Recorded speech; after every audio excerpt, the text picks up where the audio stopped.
الله من الشيطان الرجيم. بسم الله الرحمن الرحيم. الحمد لله رب العالمين والعاقبة للمتقين وجنات للمؤمنين والنار للمعاندين والكافرين.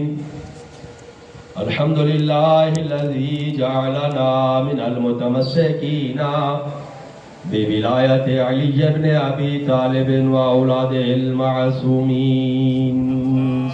اللهم صل على محمد ثم الصلاة والسلام وتحیت والاکرام سیدنا و نبینا و شفیع ذنوبنا و طبیب قلوبنا انیس الغریبین رحمت للعالمین. اعنی العبد المعید الرسول المسدد والمصطفى الامجد المحمود الاحمد بالقاسم محمد وعلى آله الطيبين الطاهرين المعصومين المنتجبين المنتخبين المظلومين ورحمة الله على مواليهم ومحبهم وشيعتهم ولعنة الله على أعدائهم أجمعين من يوم عداوتهم إلى قيام يوم الدين وبعد يوم الدين. أما بعد، قال الله تبارك وتعالى في كتابه المجيد والفرقان الحميد وقوله الحق وهو أصدق القائلين. بسم الله الرحمن الرحيم. قل لا أسألكم عليه أجرا إلا المودة في القربى وقال رسول الله صلى الله عليه وآله وسلم أساس الإسلام حبي وحب أهل بيتي صلوات.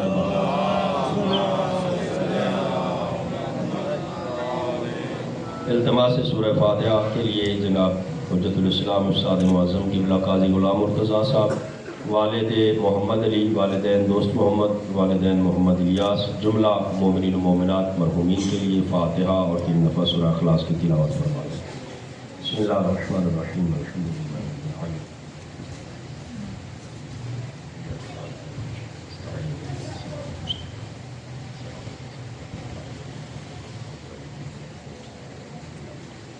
بسم اللہ الرحمن الرحیم.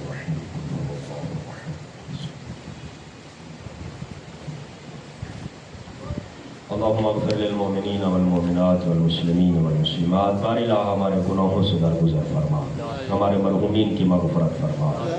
جتنے مومنین و مومنات اس عظیم عبادت کے لیے چل کے آئے، آ رہے ہیں، آنے کا ارادہ رکھتے ہیں، قدم قدم نیکی و عبادت شمار فرما. باری اللہ محمد و آل محمد کے واسطے جتنے مومنین بیمار ہیں صحت عطا فرما. بالخصوص حاضرین میں سے جتنے مومنین نے التماس سے دعا کہا ہے ان کے حوائج شرعیہ کو پورا فرما. جتنے مومنین و مومنات نے میرے ذمہ دعائیں لگائی ہوئی ہیں، التماس سے دعا کہا ہوا ہے، حاضرین ہیں، غائبین ہیں، پروردگار ان کی دعاؤں کو اپنی بارگاہ میں قبول فرما. مقروضین کے قرض ادا فرما. جتنے مومنین بے اولاد ہیں نیک اور صالح اولاد نرینہ عطا فرما. جن مومنین کو بیٹیوں جیسی رحمت عطا فرمائے، بیٹوں جیسی نعمت سے مالا مال فرما. صاحب اولاد مومنین کو اپنی اولاد کی صحیح تربیت کرنے کی توفیق عطا فرما. ولایت اہل بیت اطہار پر اولاد کی تربیت کرنے میں ہماری مدد و نصرت فرما. اور الہ محمد و آل محمد کا واسطہ بانیان کا مومنین کا یہ صفی عذاب بچھایا اپنی بارگاہ میں قبول فرما. ہماری اس عزاداری میں، ہمارے گریے میں، ہماری مجالس میں، اس کے اجر و ثواب میں ہمارے والدین، ہمارے مرحومین، ہمارے آباء و اجداد ان سب کو شامل فرما. کریم اللہ محمد و آل محمد کے واسطہ امام زمانہ عجل اللہ فرجہ شریف کے ظہور میں تعجیل فرما. امام کی زیارت سے مشرف فرما. جتنے مومنین و مومنات نے میرے ذمہ دعائیں لگائی ہوئی ہیں، التماس سے دعا کہا ہوا ان کے حوائج شرعیہ کو پورا فرما. بار الہ تیری بارگاہ میں صف عذاب پر بیٹھ کر ہاتھ اٹھائے ہوئے سخی عباس کے ہاتھوں کا واسطہ ان ہاتھوں کو خالی واپس نہ لوٹا. جتنی اپنی آمین حاجات اور دعاؤں کی قبولیت چاہتے ہیں اتنی بلند صلوات. اللہم صل علی محمد. نعرہ تکبیر. ماشاءاللہ، اللہ آپ کو جزائے خیر دے. تھوڑا سا بہتر انداز میں نعرہ تکبیر، سلامت رہے. نعرہ رسالت، اللہ آپ کے رزق میں برکت عطا فرمائے. نعرہ رسالت، نعرہ حیدری،